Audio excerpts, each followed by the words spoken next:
You need pencil? I'm gonna, this right here is probably as much of an engine repair thing as it is, engine performance. And so I wanted to kind of cover this so you kind of get an idea on it. These, a lot of people see these Toyota Camrys, and occasionally you'll see one that whenever you, have been letting it sit all night, you'll crank it up and it'll puff a bunch of smoke out when you first start it. It may even puff smoke out when it's idling, you know, but it's, it'll run good and all that kind of thing, but basically that's it. Now what typically does that mean whenever you let one sit? Like you pull it over here, you park, you let it sit a while, then when you crank it up it puts out smoke. And I'm talking about blue smoke. Blue smoke is what? Coolant. Is oil. Coolant is white. White. Coolant's white, blue smoke is coolant, blue smoke is oil, and black smoke is Yeah. soot, you know, for all that. And so basically what we got here was on this one here, we got some smoke coming out the back after you let it set. And I'm going to talk to you about what that typically is. Now, valve stem seals are typically what's going to be the problem when you let it sit a while and it puffs out a bunch of smoke. And whenever you pull spark plugs out that look like this, they look like they got this brown or odd colored ice cream on them, except it ain't soft. It's going to be something real hard you can't hardly chip off. Every time that oil dribbles in there and it burns off of there, it's going to leave a little bit of a residue there from where it burned off, and it's going to start puffing up. You see that bottom left one on that chart over there? That's what that's pointing at. That's valve stem seals is what does that.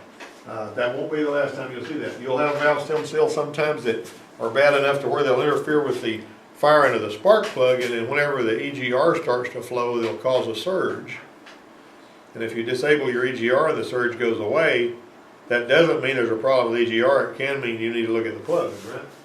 And so, anyway, those deposits can look sort of like, I call it, they look to me like brown ice cream or something, but they're not soft. It's not soft stuff you can wipe off of there. Now, visible symptoms range from a puff of oil smoke from the tailpipe when it's starting the motor to a full-blown bug truck mist that hangs in the you know, it smokes up the whole parking lot, right? And then it can be pretty bad. And some engines seem to give more valve stem seal troubles than others. That's all there is to it. The intake valve stem has a low vacuum applied because the business end of it's in the intake stream. So if you've got low pressure down here, higher pressure than you got in the crankcase, naturally you're going to have migration past the seal, right? So you got low pressure here and higher pressure there. So you want to keep your, see there's what the valve stem seal looks like right there. And they get hard and they get cracked, and the oil that splatters around under the valve cover can make its way past the valve into the power producing combustion. Typically the exhaust valve stems don't leak like the intake ones do because you have actual pressure in the exhaust, and you've got low, you know, higher pressure in the exhaust, lower pressure in the intake side. So the intake ones will be the ones that's causing your smoke. And so, all right, now it also messes with your oxygen sensor. One time we put some valve stem seals on a, and you can put valve stem seals on like a V8 or something like that, like his V6 engine here. Well, pull the valve cover off, and pressure up the cylinder, you know, get the rocker arms off, pressure the cylinder up with air. You don't even have to turn the engine to a particular place if you're taking the rocker arms off, right? Well, the valves are going to be closed. Then you're going to pressure that cylinder up with air, and you can take those springs off, get your keepers out, you know, push the spring, get the keeper out. There's your valve stem seal right there. You don't put the air in there, the valve fall down in the cylinder. So you got to put some air in there. Now some people want to say, well, we'll, you know, bring the piston all the way up top. We'll put a piece of rope in there or something. You know, stick a piece of rope in there and let it push the valves, you know, then bring the piston up and let it hold the valve shut. I mean, if you're not working with where you got air pressure, you know, I've heard people doing that. And then when the piston goes back down, you just pull the rope out. That makes sense? You know what I'm saying? Stick a rope in the spark plug hole and let it push that rope up against the valves. And the ropes, you know, anyway. The point is, on this Dodge pickup that we did one time, the valve stem seals that came out of the little kit that we bought were crappy, cheap valve stem seals. So they just sort of slid on over there, and that's what they used, a lot of the V8 engines used to use. Well, this guy drove his truck for a while, and the valve stem seals worked their way up, and it was leaking really bad, and it was causing the oxygen sensors, you know, going for the oxygen sensors. We'd already replaced the oxygen sensor for something else, and the guy, you know, happened to drop by the Dodge place over in Israel and put an oxygen sensor on it. Well, that ain't what was wrong with it. it was also smoking. So we had to put a better set of valve stem seals on it. You might notice the ones I showed you earlier was a tight little thing with a garter spring on it. That's really a better seal than the other ones. Like your fuel injection feedback loop, that's a Dodge pickup, can be affected. If there's enough smoke going in there, it's going to change what that oxygen sensor sees, and it can foul the sensor too. Another side effect will be the little surges that go away with the EGR. I talked about that earlier. Now, the dealerships and independent shops, we routinely replace them without removing the cylinder head once you get the valve rocker arm covered off. Not that hard to do, and you know, you can fix a lot. Chevrolets were really bad to have bad leaking valve stem seals, you know, but any of these engines can do it, including these overhead cam Toyotas. Now, don't opt for the cheap valve stem seals. There's a various different ones you got there, you know. That one there, I like these. These right here, not so much, but these right here is better. And they don't, I guess. So this one right here, my lunch partner back used to drive a car just like this one. And he came one day and he said, we got a bunch of smoke coming out when I first start the car. I want to see about getting it taken care of. And so I said, all right. I mean, I knew what it was. And so I went ahead and, you know, you got these little cam followers. You're familiar with this kind of thing here, little cam followers there with the, and it rides up and down like that. You know, of course, your valve stem seal is way down on the bottom of it. Dual overhead cam. Now you have to pull the camshafts off to do this, and you got to pull them followers out. Now, if you're ever doing this and you're pulling these cam followers out of here, keep the cam followers in order, because they're not all the same thickness. Matter of fact, on the Toyotas, they actually have a little thickness stamped on them. You have to measure them, and then you got to run a feeler gauge under there to make sure they're set right, and then swap them out if they're not, and all that kind of thing. You don't usually have to change them after the engine's built, but once you get those, when you get those cam followers out, you remember where they went. Don't pull them out and mix them all up and put them back in there. You'll always have some valves too tight and some too loose. All right. Anyway, so I would recognize the timing belt and camshaft need to be removed, but and we used to do this on some of these Volkswagens. I used to do them the Siroccos and the Rabbits and all this kind of stuff. And, we would do them valve stem seals on there. And Japanese diesels in the Ford Escorts and Tempos use these kind of things as well. And I used to adjust the Rabbits on them. I got to do a full valve adjustment on one of those things. They had little shims that you took out of there. You know about them shims? You used to do them. You know, you pull that tool around there, and then you take the shim out and put a thicker one in and all that stuff. We did that. I mean, heck, it cost $18. That's what we charged to do that back in at 83 when I was in the Volkswagen to do a valve adjustment. Well, you remove the cam follower, you see the valve spring retainers. You know, you see your basically that's what they look like when they're in place, and whenever you pull those out, you can see the valves and all that. The Toyota dealership said they always pull the head off and send it to a machine shop. You know how much it costs, labor and parts and everything, to pull the head off a 4-cylinder Toyota Camry? 17 hours labor. Think about that. And how much is labor? How much is labor per hour in Germany at a dealership? Dealership, $200-300. $200 or $300 an hour. Wait, what? Yeah. How much does an oil? How much does an oil change usually cost in Germany at a dealership? At a dealership, depends on the car, depends on how much oil, $100 to $200 easily. Yeah, between $100 and $200 for an oil change. So is they value of money the same as that? No. Yeah. Okay. Yeah, these are euro dollars That's too. what I'm saying. You know what I'm saying? Yeah. I mean, they're, you know, euro dollars are actually worth a little more than American dollar right now. So that's more. See what I'm saying? Does that hurt? Does that burn? You know what I'm saying? Think about it. Yeah. I mean, it was unheard of. When he sees us doing oil changes in here, we hit them for about $30, you know, here at school. Anyway, so I got a Mac tool man. I found out he could provide me with a spring compressor adapter to deal with this kind of valve spring arrangement, and that's this little thing right here. I got it in the drawer over there. And it supplements a valve spring, and that does the job with the head on the bench. You're basically supposed to put that on your valve spring compressor on the bench, and this pushes it down. You got this big window in here to get your keepers out. And so I went ahead and got that thing. And the number, it's an AST tool, and the number is TOY165. I haven't been able to find another one of those, but that's the part number for it. All right, so I built this thing right here. This swings around loose on here, and that's an old C-clamp I cut off. And I basically welded a socket to this thing here that I filed off so that it would slide in there real tight. And you can turn this and then push your, once you got your camshafts out of the way, you can just turn this around so that one of those bolts lines up with one of your cam settle bolts. Put it on there, crank that down, push that down, get your keepers out, pull the valve out, put stems back in there. Do it without pulling the head, you know. And you're saving a lot of time, you're saving a lot of money. Well, there's gonna be like a $2,000 labor charge. I mean, not labor, parts and labor are gonna be about $2,000 to do it. You know, and you can do it cheaper than that, right? All right, so the scissor gears are important to understand. You see these little gears right here, there's 2 gears that are, and then between them is a spring. Now, when you take a camshaft out of there, there's a service bolt. You see that bolt? That bolt right there don't stay in there all the time. You know, it just goes in there to hold those gears so that they won't get unloaded. Now, if they do get unloaded, it ain't a big deal. You just grab a hold of them with a big pair of channel locks and pull them back so you're loading the spring and put a bolt in there. But if you happen to just pull the camshaft out and let those scissor gears unload, they'll jump over one tooth. And the reason that scissor gear is there, because it keeps tension on those teeth so that you don't have hammering noises from the cam. You know, because if you ever turn a camshaft, it goes, well, whenever that's spinning real fast and those metal teeth are bouncing, if somebody happens to put it together and didn't load those by putting that in there before they pulled it out, it's going to make a terrible hammering noise under the valve cover. It ain't hurting anything right then, but it's scared the daylights out of you.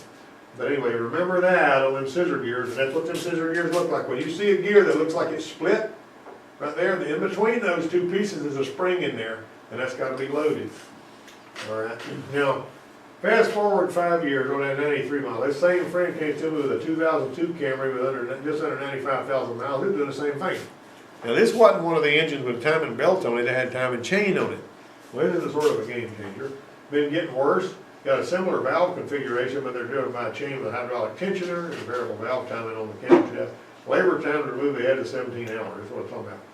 And that's the engine that looks like this. You seen those before?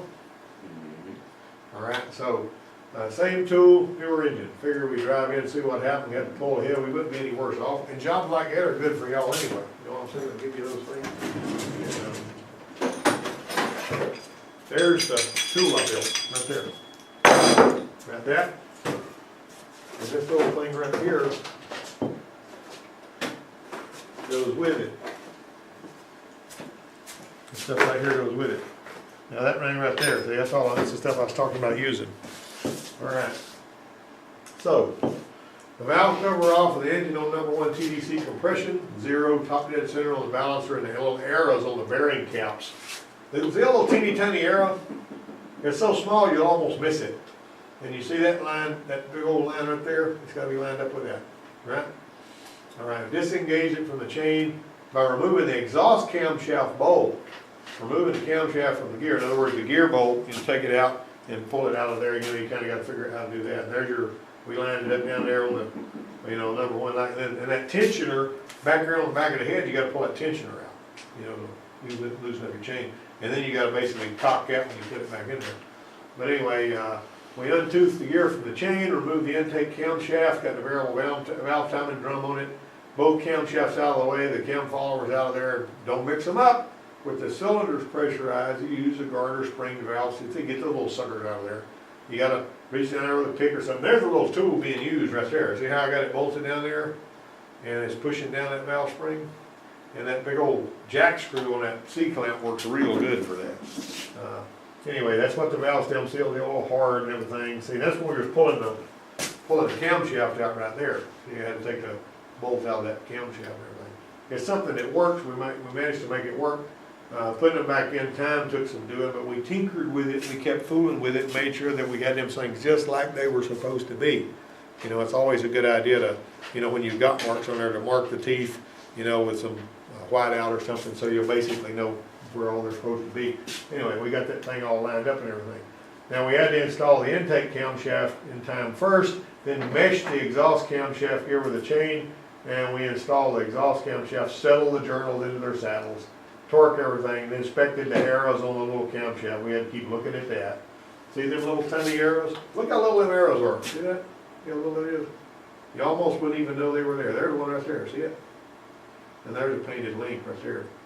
And so you really got to watch that real careful. Close enough is not good enough when you're putting them things back together. Occasionally, when you're putting a timing belt back on, it may be a half of a tooth off. You can't fix that. But if it's if it's a tooth or two off, you know, don't say I'm sick of fooling with this, I'm just gonna put it back together, let them drive it, cause it's gonna surge, you get bad gas mileage, they go, you know, all kinds of issues they're gonna have with that. All right, so we verified the repair. Now, we had some pitfalls and stumbles, but we proved you don't have to pull a cylinder head on a 2002 Camry to replace the valve stem seals. There's another one of them came in after this, and we did that one too. And the other one we did worked a lot smoother. So, I mean, after you kind of got it all figured out, you can do the next one a lot faster. So what if nobody in your area has managed to make something like that happen? You know, people are gonna say, you're gonna have to do this, you're gonna have to do that, you know. I'm not a tremendous advocate of shortcuts, but I'm also an advocate of not doing work that you don't need to do. And pulling the head off one of these things is not that difficult, but you'd really rather not do it. If you can do it without pulling it off. You can be through with this job right here in half a day if you've done them and all that. Now, I don't know how you would, it wouldn't be right to charge them 17 hours labor if you didn't pull the head off, right? But I was gonna hold this up for the camera to see it. That's my little thing. See, that one there is loose on there all the time, but you can turn it around so that it fit. I've drilled a bunch of random holes in it. And you can turn it around where it'll fit one of them saddles and it'll line up, you know, when you put this other little thing in there. And that's that little, the part number on that box is a TOY 165, and it's a AST brand, whatever that is. All right, that's the end of that. Now tell me something. You picked up- take the head off to change the valve stem seal. That's the big picture in it. Yep. So, since you made that, I mean, shot from heaven. So this people have to take it with. Well, what you gotta do, now I'm gonna tell you what, I'm a great believer That's a car. in necessity being the mother of invention. If there's something that you need, like whenever I was working with these little actuators and stuff that were like on some of the cars, like some of the older cars had these actuators that were for the idle air control, I mean not idle air control, but idle speed control actuators, and it had 4 wires going to it. 2 of the wires was basically hooked to a little switch, a tracking switch in the tip of it, so it would know when it was touching the throttle. The other 2 was the wires that went to the motor that ran it in and out. And so what I did was I got an old power window switch out of a Jeep Cherokee, and I put it in a little box, and I wired it up so I could just plug that into that idle speed control, and I could run it in and out, so I could test it. I also use that same thing to check the actuators on top of these variable tune suspension. You know, the little actuator on top of the shock, it would change the valving on the inside of the shock, make the suspension firm and soft, and it just had 2 positions, but it worked, you know, along the same lines. It would move and it would have a little switch it would close so you could know if it was in the firm or soft position. I even put a little indicator light on there. But the long and the short of it is, there wasn't any of those for sale anywhere. One time back when I was working on Power Stroke diesels, I said, wouldn't it be great if we could, on these only 7.3 Power Strokes, if we could take a box with some switches on it and build a little breakout harness so we could kill the injectors one at a time, because sometimes you couldn't tell which one was skipping. One of those things, a little irritating. And so I says, I got 8 toggle switches, and I got me a project box, and I got me wire harnesses, and I actually cut up some valve covers and stuff, and I made it where you could plug it in between where the wires went through the valve covers into the injectors into the valve cover. And they run on 115 volts, but these switches would handle 250 volts, right? And so I had them marked 1 through 8, and I would turn off the injectors and look for that. And it worked pretty good. You had to know how to look at your scan tool screen, and you look at your volume of fuel or mass of fuel desired, and the one that didn't change. It was kind of like, seeing which one will skip. Anyway, the long and the short of it was, I packed this up. I mean, I drew a schematic for this, took a picture of it, and sent it to the people at Hickok that made Ford Motor Company tools. And I said, hey guys, what about one of these? Wouldn't that be great? And You done invented something. well, what happened was, I've invented a lot of stuff, but I ain't got no patents. But anyway, well, what happened was, I sent it off to them, and they said, and when they contacted me back, they said, no, we're not interested in doing anything like that. And about a year later, they came out with one. I don't know if I gave them the idea or not, but it was interesting to me. It was $1,000, the one they came out with. But they had some different, they'd improved on my design. Yeah. They had a little red box with 8 buttons on it instead of toggle switches. And they actually had it say you'd unhook this you know, big bulk, I mean, not, it was a big inline connector over there, and it was wired up so that you could hook it between there. It was easier to, you know, go to all the injectors that way. So they made an improvement on my design, so even if I'd have patented it, if you improve something, you know, you're not really breaking anybody's patent. But I mean, I wasn't gonna fuss about that, but the long and the short of it was it made it a whole lot better for everybody to be able to find those. Like now the 6.0, when it came out, it had misfire detection, you know, using a cam sensor and all that kind of stuff. The 7.3 didn't have a crank sensor, it just had a cam sensor, which is peculiar. And it didn't have a coolant temperature sensor for the computer, it just had an engine oil temperature sensor, which was strange, you know, the thing like that. But anyway, that was all a bunch of fun stuff. Now, I'm gonna tell you this afternoon what we gotta do. We got a bunch of stuff we gotta do on the expedition. There's a guy coming at 1 o'clock with this raggedy old beat up 80-something Toyota truck. You see the one out there that looked like it was serious junkyard material? The red one. Yeah, that's the one I gotta get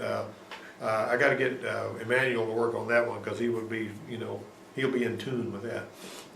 It's skipping, and we gotta find out why it's skipping, and we gotta check compression, and maybe engine vacuum, and we might even wanna take our scope and put it in there and, you know, run a dynamic compression on the cylinder that's skipping, so maybe we can look, that's a good training thing, even if it's falling apart and it looks like it probably should be somewhere 6 feet under. What about your sister-in-law's Nissan? Are we gonna do, I mean, I guess, the bearing that you're gonna talk about? Yeah. They say anything to you about that? Yeah, I'm out there calling to see what's up with that. When you know what that thing did to me and Emmanuel yesterday when we drove it? What? It traumatized us. You know, we came back from PT, we came back with PTSD driving that thing. It scared us all get out. What do you do? Making horrible noise. It sounded like a front end was about to fall out from under it, you know. And we turned around right up here and come right on back. We didn't go very far. You know, I don't actually been driving that thing. It's terrible. You know, the catalytic converter about clogged up. I don't know what you want to do about that bearing and stuff.